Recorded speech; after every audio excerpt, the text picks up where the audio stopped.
Good morning, everybody. Let's see. My name is Samantha Mirabal. I'm with Mocha's application team here from Florida.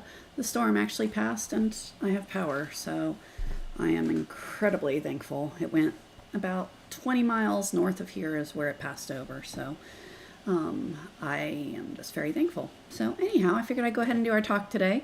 If you have questions while we're live, go ahead and type them in the comments. Don't send them privately. I won't see that. Let me pop over here. Cool. There's the chat. Let me make sure both platforms are up. We're live on both Facebook and YouTube. So Facebook is up. YouTube is up. We are good to go. I actually had one question come in. I think everyone was thinking it'd be canceled anyway because of the storm. So please type in questions before, so I have something to talk about. Otherwise, I'll pop to the one that was sent in. Oh, first off, don't forget we have a new way to submit questions, particularly those who aren't into social media, which is totally cool. But you can go to the DesignShop talk area where it's under the FAQ, and you can type in all the little questions down here. When you click on that, it'll take you to a little form. That's the actual link to the form. If you want to type in a bunch of weird letters, that's cool. But if you go just here, let me show you how to find it so you can do it yourself. So if you go to melco-service.com, right, and then you click on the FAQ thing right here, and then you could type here, Design Shop Talk. Right there is the Design Shop Talk episodes and topics.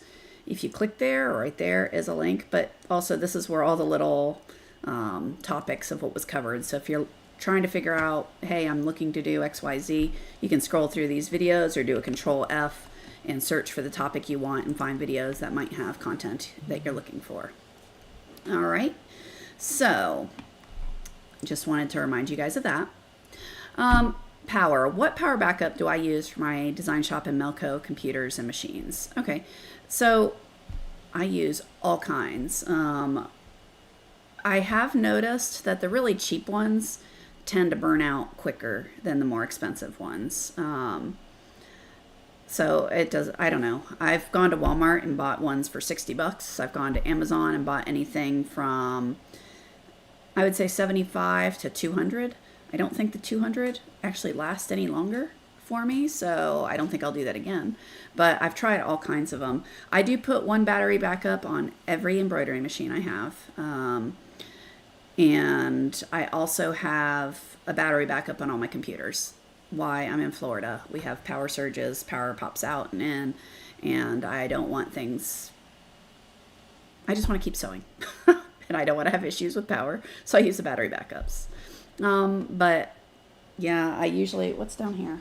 APC is a brand. That's the one under on this computer. Oh, I forgot. Line conditioners are also a great idea. I tend to use the battery backups in lieu of that, although it's not really an exact replacement. So yeah, there's a link on about line conditioners in there, but it basically levels out your power and makes it cleaner going into the machines. So you're less susceptible to the ups and downs with the powers. So line conditioner is also a great idea to put on there. But if you can do line conditioner and battery backup, go for it. It's great. All right. So that was actually the only question I had. Thank you, Lorena. Yeah, I'm happy. We're all safe. Both, so at my house and my shop, neither of them lost power. So I am very thankful. My parents down in Palm Beach Gardens, they are right near where a tornado did some epic damage. But my parents are safe. So it's really sad for the communities in general. But, you know, my family seems to have gotten lucky. The kids' boathouse, my kids are all big rowers, and all the boathouses survived with no issue. So let's see, any questions, other questions typed in while I'm pontificating here. But I'll hold on just a little bit longer so you guys can type in. But yeah, I mean, prep for the storm. I picked up all my power off the floor and put them in buckets, so if the place flooded, it would not get wet. What else did I do? My shop is a standalone location, so I flipped the entire circuit breaker to the house. So I turned off all the circuit breakers, and that way I wouldn't have to worry about power surges or anything like that. So I think that's pretty much all I did. Shutters. I picked up anything that was electrical off the floor and put it into buckets or put it on a table.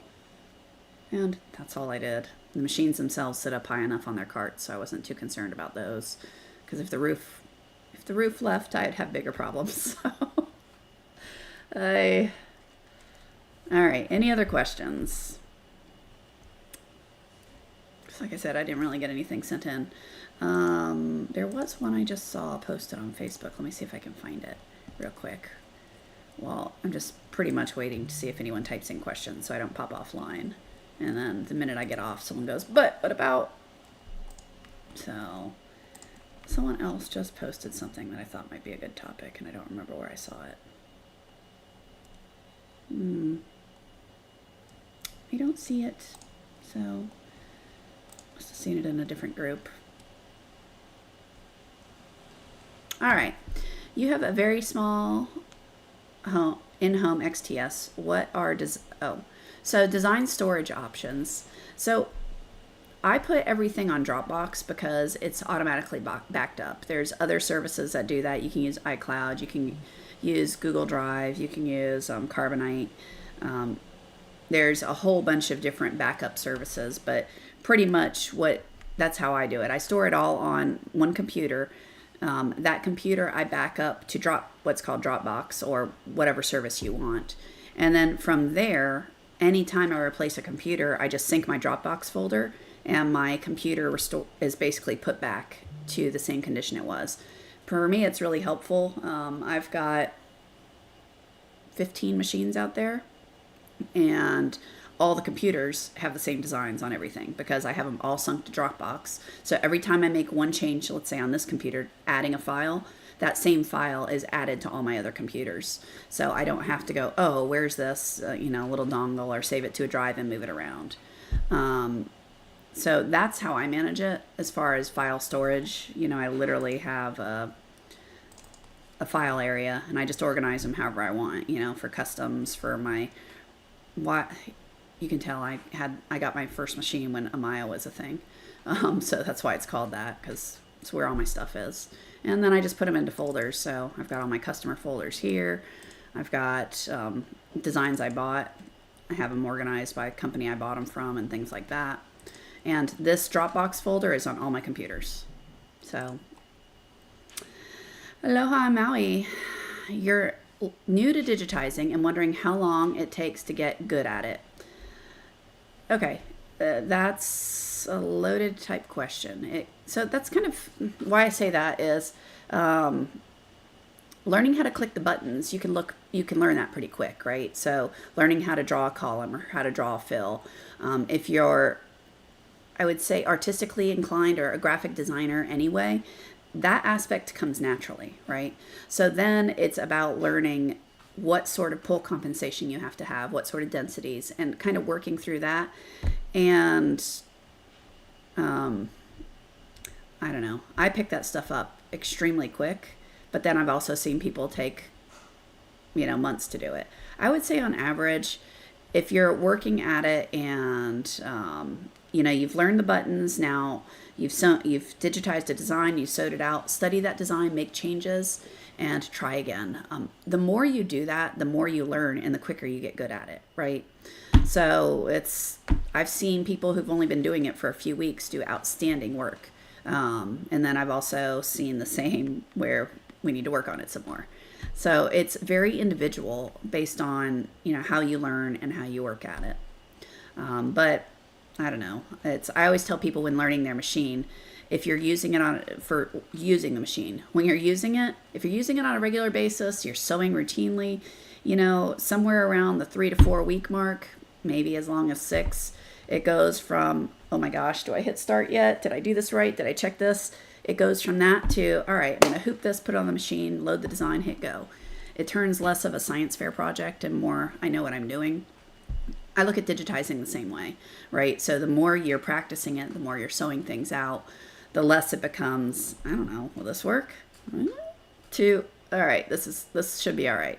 I used to test sew everything, for instance. I test sew nearly nothing right now. I just hoop and go.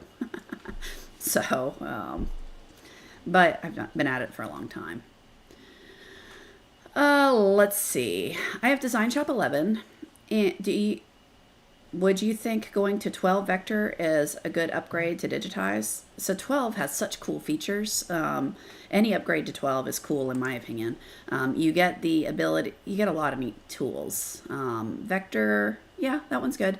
You still get all the neat stuff with it. So one of the neat, well, stop. So let me show you a few of the things. So you'll get all these custom shapes down here. You'll get the vector. I don't know if it has decoratives. I don't think it does. I think it's in professional. I love the decoratives, so they're a personal favorite of mine. But you also have the ability to take those fonts and create your own fonts. So for, like, if you buy something on Etsy or wherever and you get 200 files, 3 A's, 3 B's, 3 C's, you can create your own font based on that then becomes typable, right? So all these down here under custom, these are all ones that I started with you guys at various points that are all typable now. Not that I did the entire font, but you can see A, B, B. So these are expanded fonts that I bought from who knows where at this point, and loaded them in there. But yeah, the primer stitch, the border stitch, all of that. I would go and look at the feature table. It's out there somewhere, and you can see all the new stuff and what's broken down by the different features. I use professional because if there's something cool in it, I want it. But yeah, going from 11 to 12 is always an awesome option in my opinion.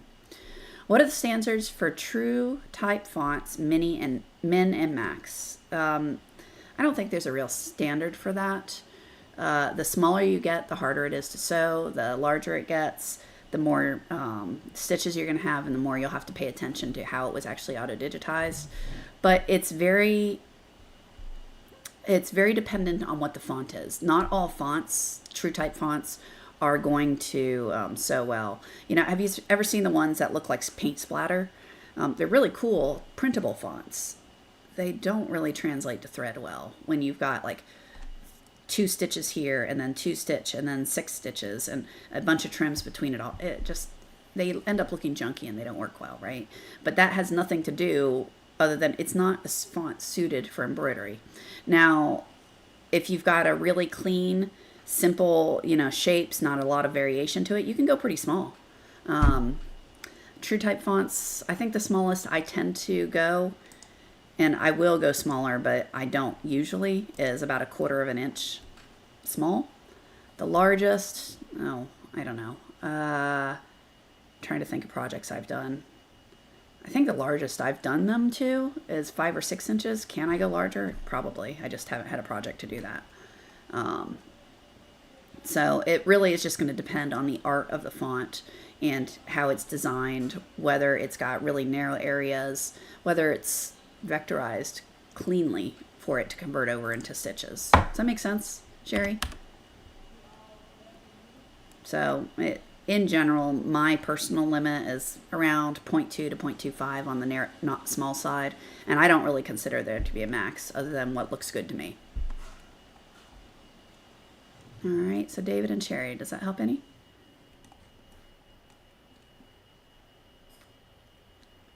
Oh, yeah. That is absolute fact. So her comment was, just because something looks good in print doesn't mean it's going to translate to embroidery. That's absolute fact, because some designs, you've got ombres in some designs. You've got these goofy little fonts that have all kinds of debris and shades to them, and it doesn't work well. But yeah, and the other thing is a lot of fonts, logos, I find. So you have a 3-inch logo, and then they'll put their entire business name on one line underneath it. It looks great when printed. But in order to embroider that, it'd have to be like 0.07 tall, which, while I could try to do that and probably succeed if I use like a 60 or 70 weight thread, 65/9 thread, it's going to be a lot of work, and I personally just shut that down.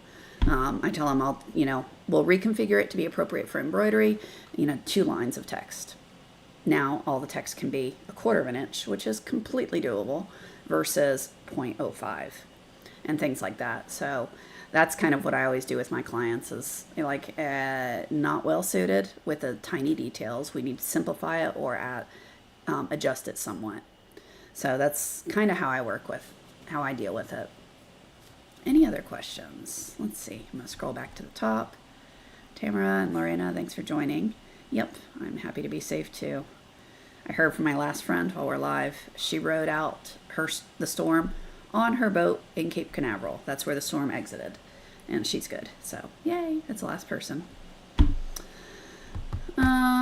Let's see. Yeah, Sherry, one other thing I like to always tell people is embroidery, while thread looks thin, it's kind of analogous to coloring with Sharpies or crayons. Can I get in a small area, can I take a Sharpie and do something really detailed? Not really, right? It ends up looking blurry and messy. Whereas, it's not like I can take a fine pen and draw it. So thread is a thick medium. It doesn't blend well because it's laying on top of each other. So, and it also, because it's thick, it's kind of like drawing with a blunt marker, right? So yes, you can do small things within reason. And then short, when you start going under 0.2, particularly for fonts, that's when you're going to start having to change to 60 weight thread or even 70 weight thread, going from a 75 needle down to a 60 needle, and techniques like that. And it's possible. It's not what I consider, I just don't like doing it. So I encourage everyone to go bigger because it's more readable in my opinion. Okay. Any other questions? Kat, did that help when I was talking about, learning it? Cool. All right, y'all. Awesome. Okay, Sherry. And David. Yeah, that's my favorite one is, when people, particularly when they want tiny things in a little area. I said it's, thread is thick. It's like drawing with crayons or markers. Travis asks, at this point, do you digitize all your logos yourself or do you source it out to save times? I will say I do 90% or more in-house myself. Probably more. I'm trying to think. This month or in September, I think I sent one design out. So I decided, this is long time ago. I worked on a design that I did not enjoy. I didn't like the look of it. It looked bizarre to me. The customer loved it, which is great. That's all that matters. But to me, the design aggravated the daylights out of me. So even though it only took like half an hour to digitize, I swear to goodness, it felt like it was 3 days because it wasn't enjoyable for me because I did not like the look of it. So because of that, I decided after that one, anything that was either super complex where it would take me more than an hour or two. Well, honestly, more than about an hour. Or it's something I did not like looking at, I would send it out. So that's kind of where I have my limits drawn. But I've gotten really quick at it. So I don't really send, like I said, I think last month I sent one thing out.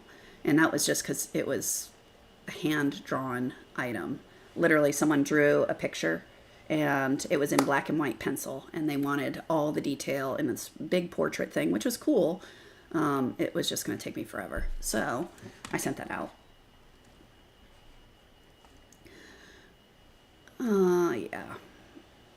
Yeah, there is some. So I go to a lot of shops. So Travis also says we need to learn to DesignShop, but have sourced out for the sake of time and headspace. I get that.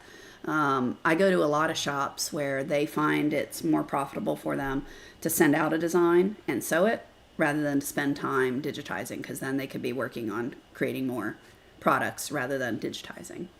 I enjoy it, so that's part of why. And while I'm running things, I'm digitizing. So to me, it works out well for me to do it. But yeah, I do outsource some. Not a lot, though. All right, Dixie Scott has a business name. That's cool. All right. Any other questions before I call it a day? Scrolling back up, see if I missed any others. Okay, I don't see any of the questions typed in. Sherry likes to do the digitizing. I do too. I mean, to me, that's half the fun, right? Is that to me, it's a challenging, it settles me down, particularly when I'm anxious, just because it's calming of working through the puzzle. So, yeah, I really enjoy it. I'm a weird bird. But yeah. Any other questions? Hey, can't see that I'm sunburnt. All right, y'all. Well, I guess, yeah, everyone, please stay safe. I know it's been a pretty awful ride across Florida. I'm lucky, but not everyone was. So, hope everyone is able to recover pretty soon and start putting everything back together. So, stay safe, and I will talk to you next time. Oh, hi, dude. What's up? Did you have a question before I pop offline? Someone just joined, so let's see.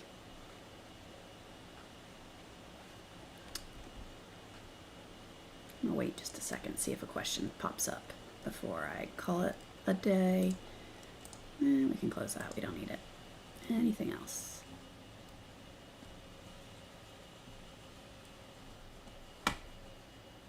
I guess not. All right, y'all. Have a fantastic weekend. I will be back next Thursday. And like I said, don't forget we have this form that you can put in. So if you think of questions midweek before my little,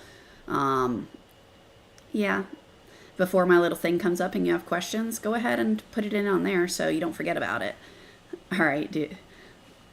Yep, I will catch you next time as well. But so go ahead and put in your questions so we have them, and I'll check that every week and add them to the talk. All right, everyone. Have a fantastic weekend. Stay